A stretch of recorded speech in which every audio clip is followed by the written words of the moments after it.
Diketahui pihak ketiga tersebut merupakan solusi digital yang dikembangkan oleh salah satu bank BUMN yang ditujukan bagi para pelaku usaha kecil dan menengah. Pelaku UKM yang ingin meningkatkan kapasitas bisnis pun dapat melebarkan sayapnya hingga luar negeri. Raffi Ahmad dan kru kemudian diperkenalkan dengan beberapa produk lokal yang sudah menembus pasar dunia.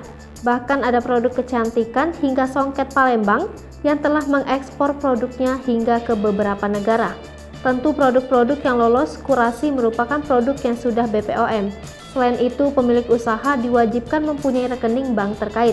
Merasa tertarik dan terinspirasi, Raffi Ahmad pun ingin bisnis milik keluarganya bisa mendunia. Hal ini pun yang juga ingin dilakukan oleh Nagita Slavina sebagai penanggung jawab bisnis Rans Beauty miliknya tersebut.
Hai pemirsa Sri Popo TV, jangan lupa komen, like, dan subscribe, serta tonton terus